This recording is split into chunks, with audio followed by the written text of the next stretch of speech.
हर action का reaction ज़रूर आता है। नमस्ते, मेरा नाम है मंत्रा और मोटिवेशनल सीरीज़ में एक और नई कहानी लेकर आई हूँ आप सभी के लिए। ये कहानी है एक कंपनी के मालिक की। बहुत ही बड़ी कंपनी थी। कंपनी में बहुत सारे वर्कर्स काम करते थे। एक बार एक मैनेजर की कोई छोटी सी गलती के लिए मालिक ने उसे बहुत सारी चीज़ें सुना दी। मैनेजर अपने बॉस के सामने कुछ बोल नहीं सकता था। वो उसी एंगर वाली एनर्जी को अपने साथ कैरी करके आगे बढ़ा।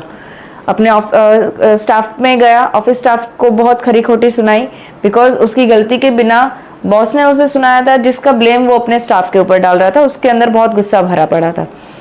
जो स्टाफ था वो मैनेजर को कुछ बोल नहीं सकता था। अगर वो उनसे बोलता तो चीज़ें और बिगड़ जाती। फाइनली उन्होंने अंदर अंदर भी कोई झगड़ा नहीं किया, शांति से दिन बिताया और सारा गुस्सा निकाला अपने वॉचमैन के ऊपर, किसी ना किसी बात के ऊपर, जबकि उसकी कोई गलती ही नहीं थी।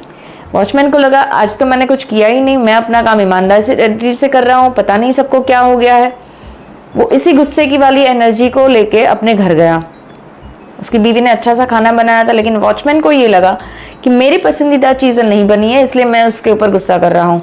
उसने गुस्सा किया, वही गुस्से वाली एनर्जी उसकी बीवी में ट्रांसफर हुई। बीवी अपने पति को कुछ बोल नहीं सकती थी। उसने अपना गुस्सा उतारा अपने बच्चे के ऊपर कि तो कुछ पढ़ता नहीं है, कुछ ध्यान नहीं देता है, पूरा दिन टीवी देखते रहता है। समझ रहे आप, ये एनर्जी एक पर्सन से दूसरे पर्सन में ट्रांसफर हो रही है। बच्चा गुस्से के वजह से अपनी माँ के सामने कोई जवाब नहीं दे सकता था, वरना उसकी पिटाई हो जाती।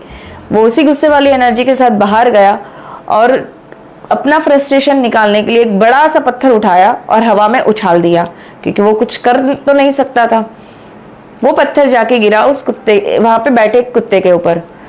कुत्ते को पता नहीं चला कि ये पत्थर मेरे पास क्यों आया और मुझे किसने मारा, मैं शांति से अपनी जगह पर बैठा हुआ हूँ। वो बहुत ही ज्यादा गुस्से में आ गया और उसी समय वो जो कंपनी का मालिक था वो वहां से गुजरा। कुत्ते के अंदर बहुत गुस्सा भरा पड़ा था। उसने उस मालिक को काट लिया।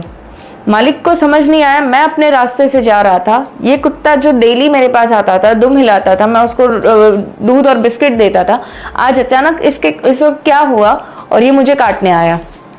मालिक को समझ में ही नहीं आया। लेकिन अगर इस चीज को, इस कहानी को हम ध्यान से सुने तो हमें पता चलेगा कि अगर उसने बिना बात के मैनेजर के ऊपर गुस्सा ना किया होता तो ये पूरी साइकिल आगे नहीं चलती और मालिक के ऊपर वही एनर्जी रिवर्स आके उसको नुकसान नहीं पहुंचाती।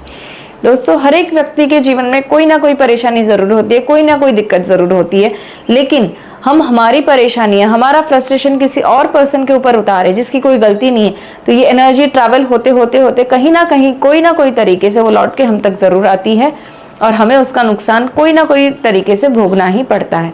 ये कहानी आपको कैसी लगी और इस कहानी से आपको क्या सीखने मिला, मुझे कमेंट सेक्शन में जरूर शेयर कीजिएगा। मुझे आपकी मैसेज का इंतजार रहेगा। Thank you so much for watching. आपके भीतर बैठे परमात्मा को मेरा प्रणाम।